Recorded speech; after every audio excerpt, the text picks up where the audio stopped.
Hello YouTube, this is the Dentist, and this is not a first-person shooter of any kind! There are no guns! Anywhere! That's all! No, this is something completely different to pretty much the rest of the content on my channel. This is Kerbal Space Program, and this is a game that I've been playing for about nearly a good 6 months now, and it's amazing. If you haven't got this game, get it now, because if you have any kind of interest in space or rocketry or space, yeah, you need this game, because it is about as close to that kind of Lego belief where, put stuff together and fire it at the moon kind of thing.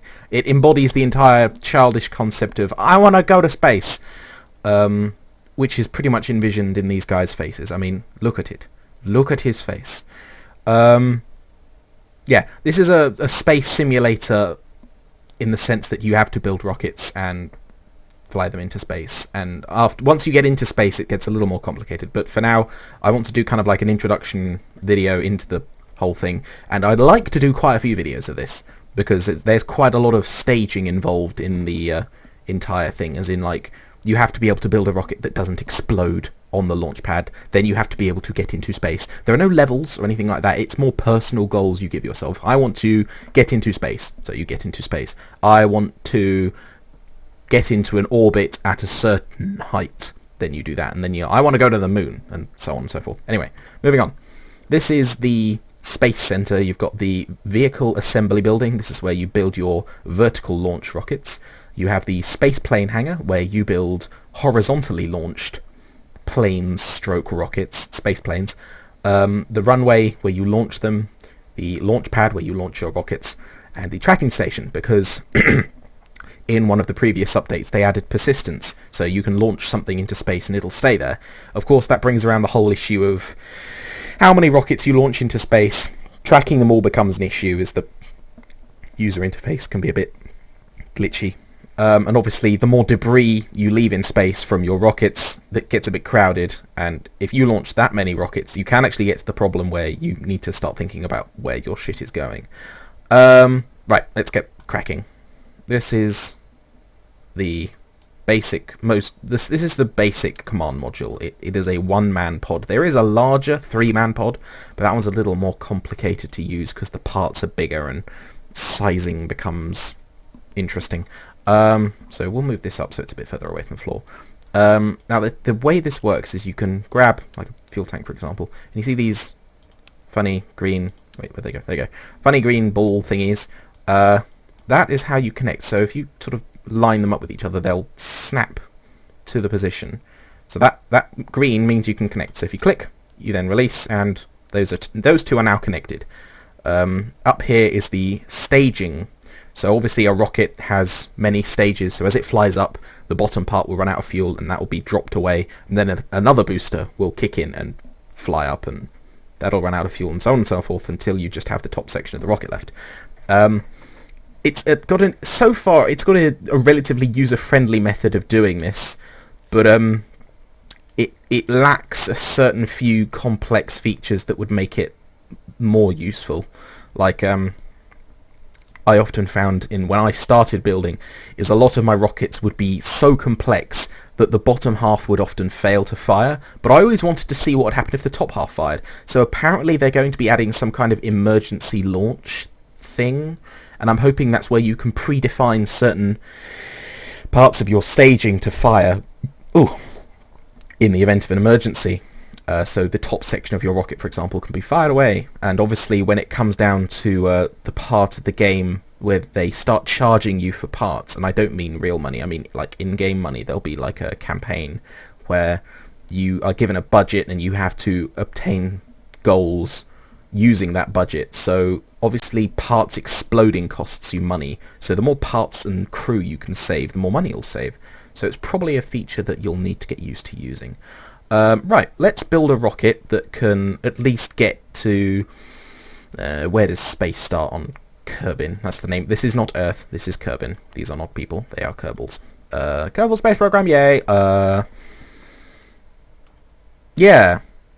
Right, let's say 100,000 meters. That's a bit further than space. I think space is like 60 to 80,000 meters. But if we can hit 100,000 meters, we'll be happy. So, right, we have our command module. First things first. Utility and scientific. Get the Mark 16 parachute. Plonk that on top. Now, that basically means this will not explode when it hits the ground. Very useful. Next, we go to structural and aerodynamic, which is the crane thingy. And we want this. This is a decoupler. This is what holds the rocket sections together and provides these brakes. You can create your own if you'd like, but usually a decoupler will add a new stage. We'll go to command and control now, and we'll get an advanced SAS module. Now this is basically autopilot, because trying to manually fly these rockets is goddamn hard. Okay, propulsion. We'll get a RCS fuel tank. Now this is a fuel tank that contains, I don't know, I can't remember what kind of fuel it is, but basically, you know those little tiny thrusters that rockets have on them so they can turn and spin and shit? Yeah, well, that's the fuel for those. So to actually apply those thrusters, we go to this RCL thruster box, RCS, and you can apply them like that. Now, it's incredibly time consuming to do them all one by one. So if you go up here, it says symmetry, you can change how the symmetry works. So that's 2, then you can have 3. We want 4 because 4 generally means that there's an even application of thrust across all areas. We'll go for the slightly smaller fuel tank on the upper stage, just because this is the bit that's going to get into space, really. And we'll go for what engine do we want? We'll go for this engine, because it really doesn't need an awful lot of thrust to get into space. So if you're following this like this as a guide, like bit for bit, then you should have a rocket that'll get you into space and not explode, and then you can use it as like a staging point and go from there. Now, you will all be having to use these, the standard decoupler, but I don't like them because they leave this weird gap here. So what I did is I went on the internet to the Kerbal Space Program forums, and I downloaded a different decoupler that has a shroud, and it covers up the rockets. So it does exactly the same thing, but it just looks nicer. So as far as I'm concerned, you can just pretend you have these unless you actually have them. Okay, right, next stage, we'll have 2 fuel tanks there, and we'll get one of these. This is the booster you'll probably be using the most, the standard rocket fuel booster that'll probably kill you an awful lot. That needs a new stage. My experience is that off the launch pad, as in at maximum gravity where you need the most thrust, a single engine can roughly carry around 4 fuel tanks worth of its own weight. Obviously the more engines you have, there's a slight multiplier where if you have 6 boosters at the bottom of your rocket, that doesn't mean you can only have 2 times 6 is 12. Doesn't mean you can only have 12 fuel tanks worth of weight above your rocket, but it's just a relative idea that don't put 5 fuel tanks or 6 fuel tanks on top of one engine, because it won't get off the ground. 4 is the maximum I've really seen it do. I'd probably recommend 3 if you want to go any further than standard space. We'll go with another stage, just to spice things up. So this could be a slightly taller than expected rocket, but hell, we're doing this in the name of science. Okay, this is your vertical staging. This is going to be the central column to your rocket. Now what we want is the other part to building, essentially, is this. This is horizontal staging. These are radial decouplers, so you attach things to the sides of these and then build up and down. So you can have extra boosters going up and along the sides that can be jettisoned away when they've run out of fuel, really. So if we put those there, then we get, where have they gone? These. Now these are solid fuel boosters. Now solid fuel boosters, that's an interesting word. Boosters are different to these because these are liquid fuels, so they have a mixture of liquid oxygen and liquid hydrogen that they burn together. I'm assuming it's liquid oxygen. This is what I get for recording at 1:45 in the morning.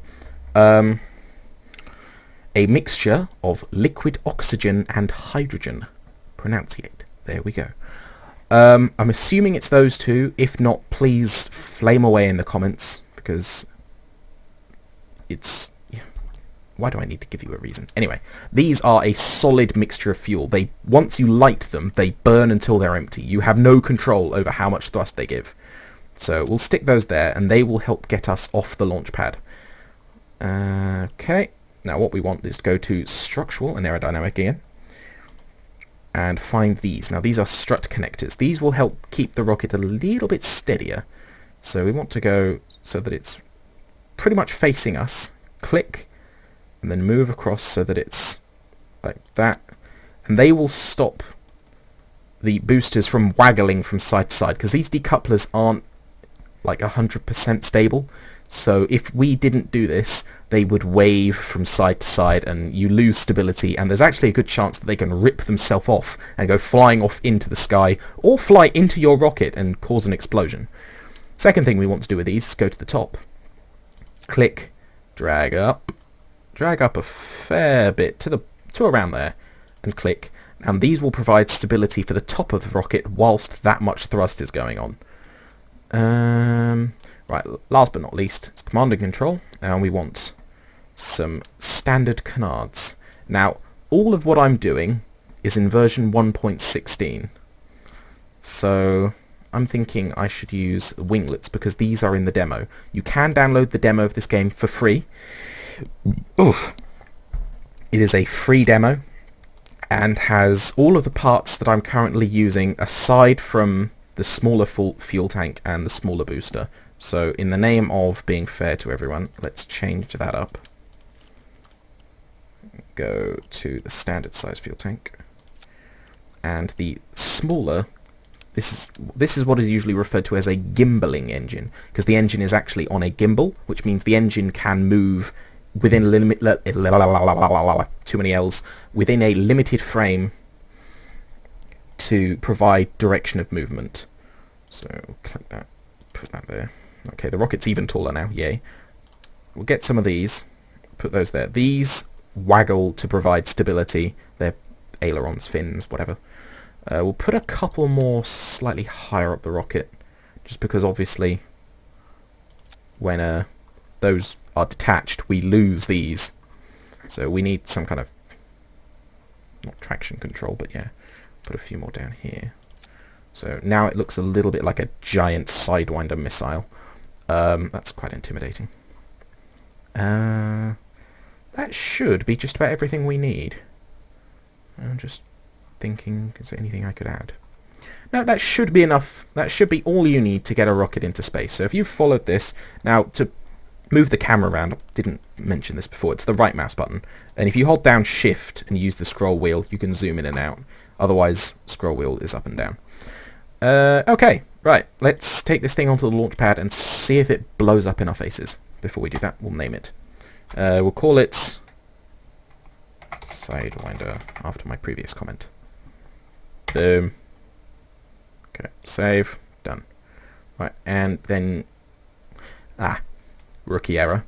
Before you launch, check your staging, because the computer isn't perfect. So, for example, these are firing first, which is all good, and decoupling, yep, all good, but that booster isn't firing. That needs to be down there. So you click on it. If there's more than one, you need to wait for it to separate and then click them both down, like that. So now all 5 of these will fire at once, but then that can be decoupled later.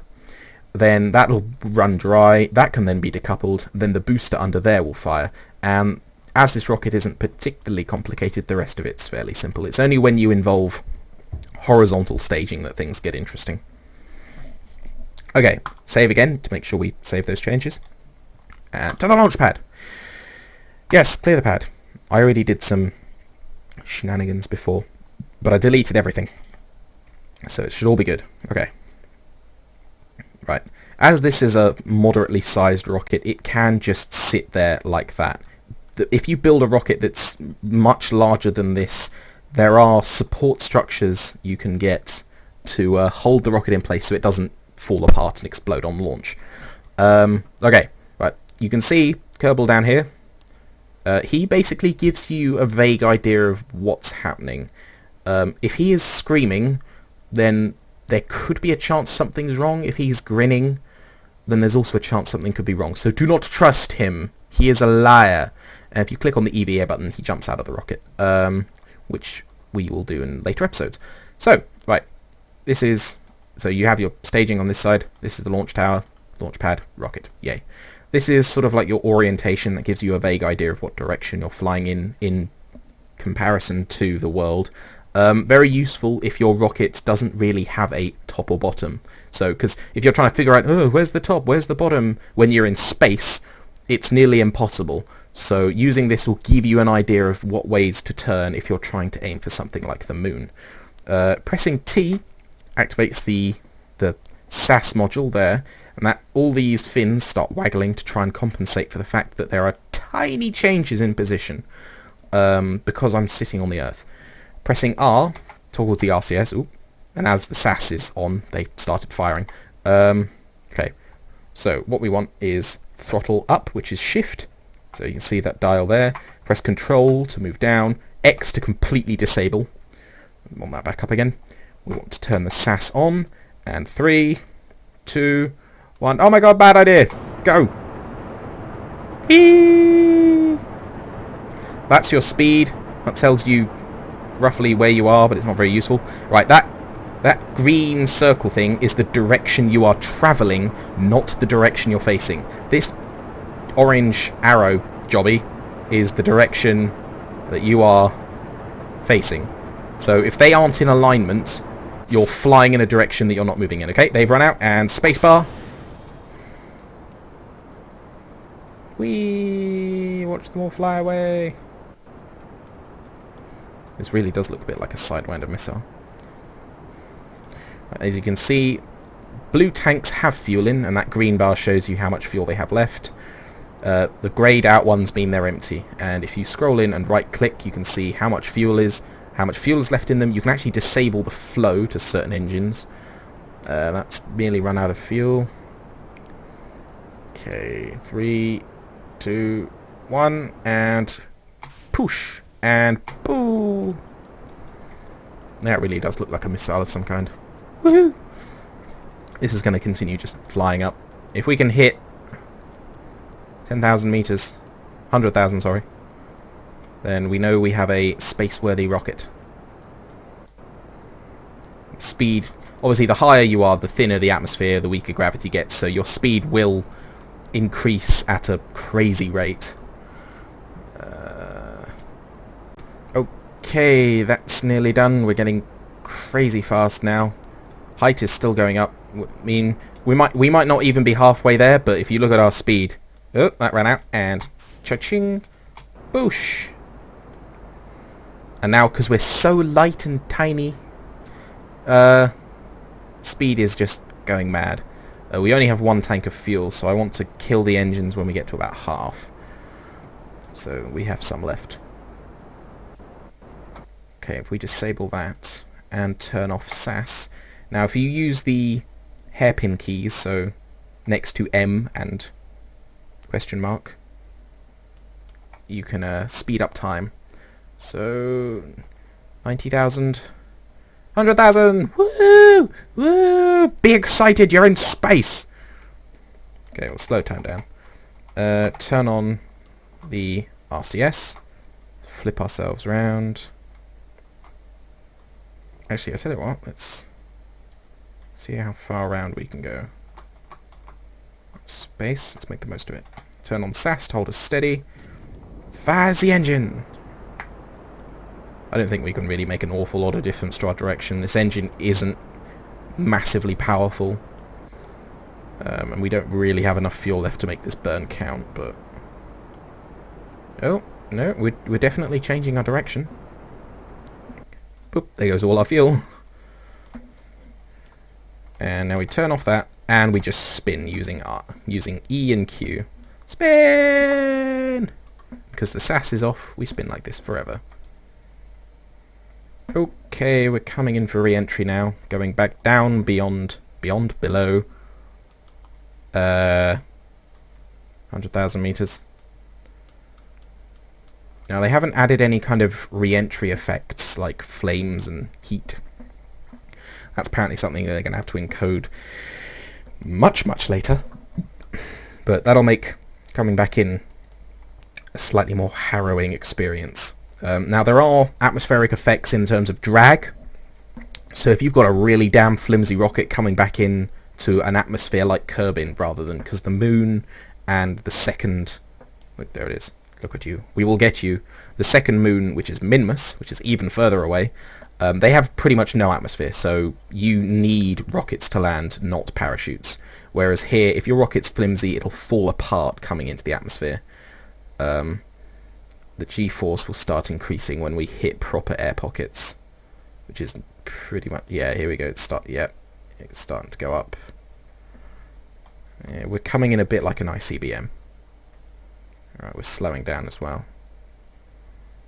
Oh, G-force is going up. When we hit 10,000 meters, I'll jettison the rest of the rocket. Coming in, slowing down, massive Gs, and detached. Oh, we need to actually separate, there we go. And when we hit 2,000, I will deploy the parachute. Bye! Coming in. Wow, that's actually just flying off on its own. Okay. Ooh. And whoosh. Drag shoot. That won't deploy until 500 meters. So if you're about to crash into a mountain, you are oh. Ah. Okay. In older versions, it would not compensate for terrain elevation. So if you tried to land on a mountain, then if the mountain was over 500, well, if the mountain was anywhere around 400 meters, then the parachute wouldn't really have enough time to slow you down.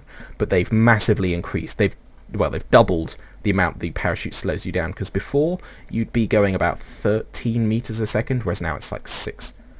So, hooray! Successful mission! Spin. That shouldn't be spinning that fast. You can also waggle and spin around and fly and shit like that. Yeah, this is one Jack Kerman can walk away from. Yeah, so that's Kerbal Space Program. That's pretty much the entire game in a nutshell. It's just launching shit into space, and 90% of the time it coming back to Earth, or Kerbin, whatever.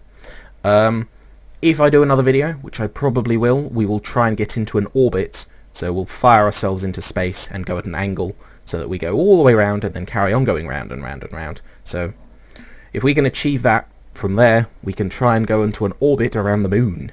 That'll be fun. So yeah, Kerbal Space Program, to give you an idea of what you can do in space. Boop. And boop. Yeah. Swagger like a boss. I'll see everyone in the next video.